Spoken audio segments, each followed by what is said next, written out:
Le CANEA, c'est le cadre de concertation, c'est ça, hein, des acteurs non étatiques pour l'eau. Il nous dira ce qu'il en est, quels sont leurs attributs, leur fonctionnement, quel est leur fonctionnement et qu'est-ce qu'ils proposent pour la cité. William, bonjour. Bonjour, Madame Gamela. Comment allez-vous? Je vais super cool et vous? Donc, ça va. La viande, c'est... Oui, j'y reviens. Hein. C'est vrai que j'adore bien la viande. Quand on reste dans le septentrion, ouais, ben, c'est un aliment de base à la limite. Exactement, mais ça ne veut pas dire qu'on exagère, on n'exagère pas. De toute façon, vous attaquez un gibier à côté, et puis voilà. C'est fini, bon. voilà.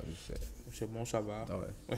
Allez, on parle du CANEA. Oui, on parle du CANEA qui a rencontré les députés, membres du réseau de l'eau et de l'assainissement. Avec ces députés, il a été question d'échanger sur ces deux thématiques, eau et assainissement. Je reçois justement pour avoir plus d'éclaircissement le secrétaire général du CANEA, vous l'avez dit, cadre de concertation des acteurs non étatiques de l'eau et de l'assainissement. Bonjour, monsieur Alain Tosno. Bonjour, William. Il disait que d'habitude, vous ne venez pas ici en tant que SG CANEA, mais ici... En tant que consultant. Consultant, voilà. Aujourd'hui, il a décidé de porter un autre titre. Exactement. SG du CANEA. Ouais. C'est ronflant, c'est pompeux, ça va. Ronflant, pompeux. C'est un engagement militant, donc c'est dans la droite ligne de ce que nous faisons déjà. Non, c'est juste pour vous taquiner. Et il demandait c'est quoi le CANEA. Il y a aussi le président du RAMEC, non? C'est ça, non? Ça commence pas à faire beaucoup. Ouais, mais là, je ne suis pas seul, je suis devant le vice-président. En plus, il n'y a que moi qui ne suis pas dans le bureau. C'est une conspiration. Allez-y. Non, mais le CANEA, c'est la plateforme des organisations de la société civile, dont donc, le réseau des acteurs des médias pour l'eau, l'environnement et le climat est membre. Donc, pour faire le plaidoyer pour voler au secours donc, de ces personnes qui n'ont pas accès à l'eau, à l'hygiène et à l'assainissement. Donc, le CANEA organise un certain nombre d'initiatives, met en place un certain nombre d'initiatives afin de faire en sorte que tous les Béninois aient accès non seulement à l'eau potable, mais également aux services d'hygiène et d'assainissement. Donc c'est dans ce cadre-là que actuellement nous faisons un plaidoyer pour la priorisation de l'hygiène et de l'assainissement de base. Et justement, il y a une rencontre avec les députés, c'était en février dernier. Ouais. Quelle était la quintessence de cette rencontre avec les élus du peuple? D'abord, membres du réseau l'eau et assainissement. Oui, donc nous avons rencontré donc, le réseau donc, des parlementaires ouais. pour l'eau, l'assainissement, le climat et le développement durable. Parce que c'est avec ce Parlement qu'on a fait le chemin qui nous a conduit donc, à l'adoption de la loi portant hygiène publique, la loi 2022-04 du 16 février donc, 2022. Et à la suite, on s'est dit, oui, bien sûr, nous avons eu la loi, mais il faut faire en sorte que cette loi soit appliquée, que les dispositions soient appliquées. Et donc, nous avons initié ce plaidoyer pour que ces députés continuent donc, à nous soutenir pour que nous puissions donc, faire de l'application de ces dispositions de la loi donc, une réalité. Parce que nous sommes face à un certain nombre de défis dans le sous-secteur de l'hygiène de l'assainissement de base. On se félicite des efforts, des progrès qui ont été faits en matière d'accès à l'eau potable, mais il faut soutenir, accompagner ces efforts-là, avec aussi donc, l'hygiène et l'assainissement de base. On s'est rendu compte que ce sous-secteur est encore parent pauvre, on dit parent pauvre depuis plusieurs années, mais ça n'a pas tellement évolué. Parce que nous avons d'abord un faible portage institutionnel. Le leadership, le ministère du cadre de vie aujourd'hui qui porte ce sous-secteur-là, vous voyez, au ministère du cadre de vie, c'est les grands travaux et tout ça. Je me l'ai désormais avec les transports. Ouais. Donc, vous comprenez très bien que avoir un leadership là-bas, il faut vraiment travailler. Ensuite, il y a une faible dotation budgétaire. Pour ces deux secteurs, hygiène et assainissement. Dans le sous-secteur de l'hygiène et de l'assainissement de base. Et les projets donc, dans ce sous-secteur sont arrivés pratiquement à terme tous en 2020. On n'a plus de nouveaux projets, on n'a plus de nouveaux programmes. Et enfin maintenant, les dispositions donc, de la loi portant hygiène publique qui ne sont pas encore véritablement, nous l'avons dit ici sur ce plateau, qui ne sont pas appliquées. Donc, alors, sur le terrain, qu'est-ce qu'il y a? Nous avons encore plus de la moitié donc, des populations en milieu rural qui défèquent à l'air libre. Est-ce que vous voyez? Et 30% en milieu urbain. Nous avons fini Covid, il y a eu un certain nombre d'efforts qui ont été faits pour pouvoir amener tout le monde à laver les mains, à s'approprier les bonnes pratiques d'hygiène et d'assainissement. Covid passé, on a oublié toutes ces bonnes pratiques-là, on est passé à autre chose. Comment on fait effectivement pour revenir à ces bonnes pratiques-là? C'était l'enjeu donc de cet atelier. Et nous avons vu que les députés étaient très réceptifs à notre message, à notre plaidoyer.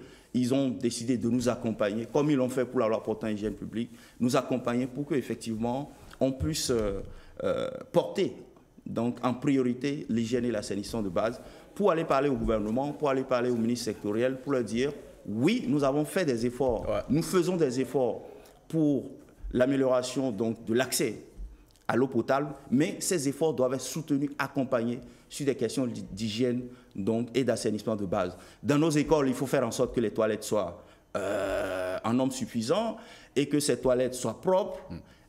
Parce que là-bas, vous voyez, la gestion de l'hygiène menstruelle, on ne peut pas la réussir si on n'a pas des toilettes donc, qui sont très adaptées à cette problématique-là. Nous avons encore en milieu rural beaucoup qui vont déféquer à l'air libre vous voyez ce qui se passe chaque matin et tout. Donc, nous pensons milieu rural, même en milieu périurbain, on continue d'aller déféquer. Et même en plein Cotonou, lorsque vous allez dans cette à la plage, on continue encore de transporter en dépotoir sauvage. Donc, si nous voulons vraiment suivre cette transformation que nous observons, c'est qu'il faut absolument investir aussi dans le sous-secteur de l'hygiène de l'assainissement de base. Le gouvernement fait des efforts. Nous avons des stations de traitement de boues de vidange, mais l'assainissement, c'est une chaîne. L'hygiène de l'assainissement, c'est une chaîne. Nous avons des stations, mais il faut commencer au niveau du ménage. Donc le confinement. Est-ce qu'on a des toilettes d'abord dans chaque habitation aujourd'hui au Bénin, dans chaque ménage? Ce n'est pas évident. Est-ce que ces toilettes sont aux normes?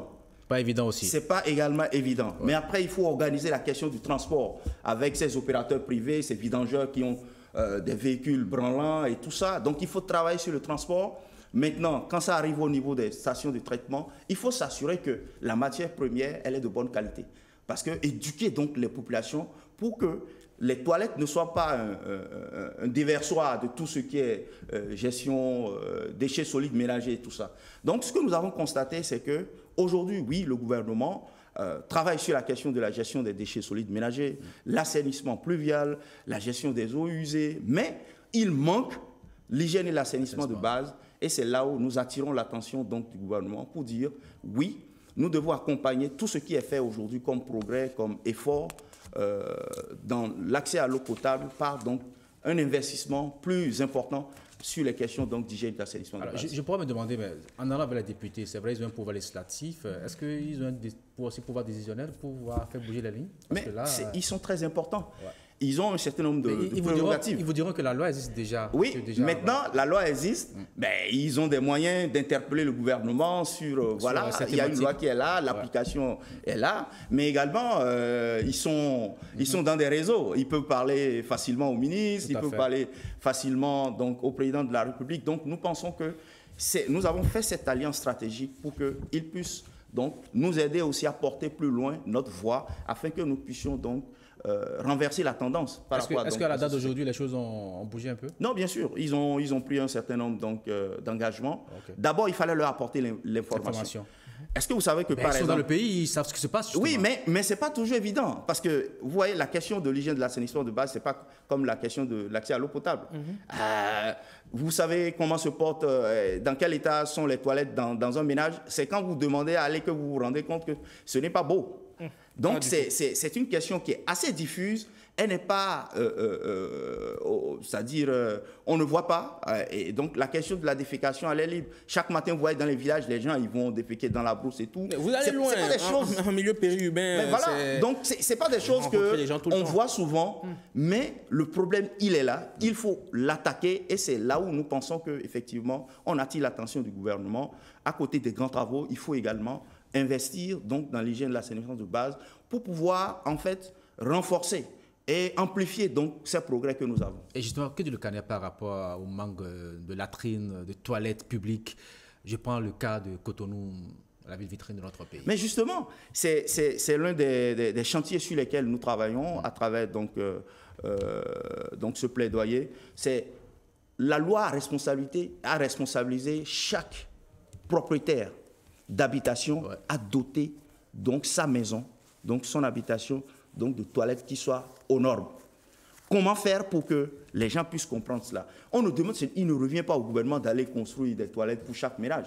On l'a même tenté, ça n'a pas quand on sort de nos maisons, c'est vrai, dans les maisons, il faut avoir les toilettes. Il faut avoir les toilettes.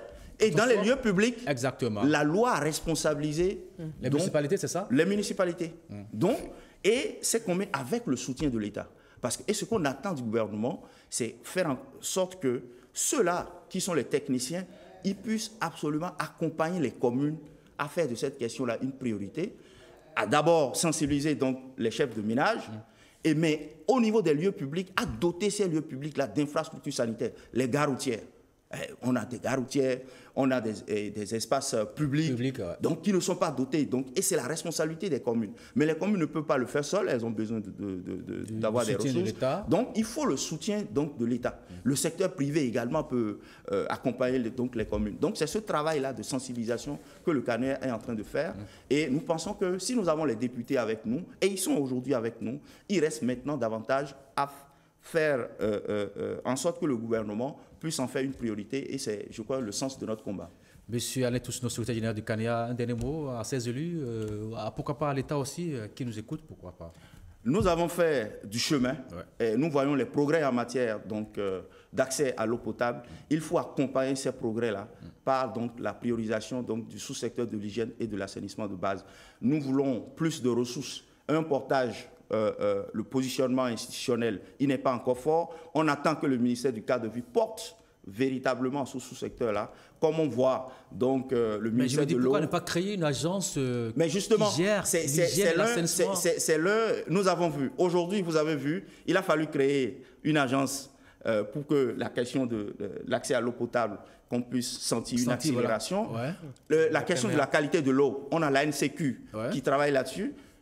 Et nous disons aujourd'hui qu'il faut aussi une agence. On a créé aussi une agence, mais pourquoi pas pour l'hygiène qui est fondamentale? Il faut une agence pour également adresser efficacement la question du sous-secteur de l'hygiène de l'assainissement de base. Autour de nous, dans les différents pays, quand on dit on a un ministère qui est chargé de la santé et de l'hygiène publique. Et dans le diagnostic qu'on a fait, c'est parce qu'aujourd'hui, dans les dénominations des ministères, l'hygiène publique n'apparaît pas que sous-secteur, elle est laissée pour compte. Donc nous pensons que si également on a une agence qui porte à bras le corps ce sous-secteur-là, nous aurons les résultats escomptés. Merci beaucoup à vous, monsieur Alain Toussaint, secrétaire général du CANEA, cadre de concertation des acteurs non étatiques de l'eau et de l'assainissement. Avec vous, on a parlé, monsieur, des enjeux de la priorisation de l'hygiène de l'assainissement avec les élus du peuple, membres du réseau, des parlementaires de l'eau, de l'assainissement et développement durable. C'est bien cela? Climat et développement durable. Merci beaucoup à vous. C'est moi. Merci beaucoup à vous, messieurs. William, on se retrouvera tout à l'heure sur le forum de discussion. Là, je reviens avec Mme Pénabé, c'est bien ça? Absolument, voilà. Tout à l'heure sur le forum de discussion. Mais avant, on va faire un break et recevoir par ici ces héros anonymes de notre quotidien. Leur geste est devenu tellement banal qu'on ne se rend même plus compte de ce qu'ils sont en train de faire à la cité. On les reçoit tout de suite et maintenant en invité.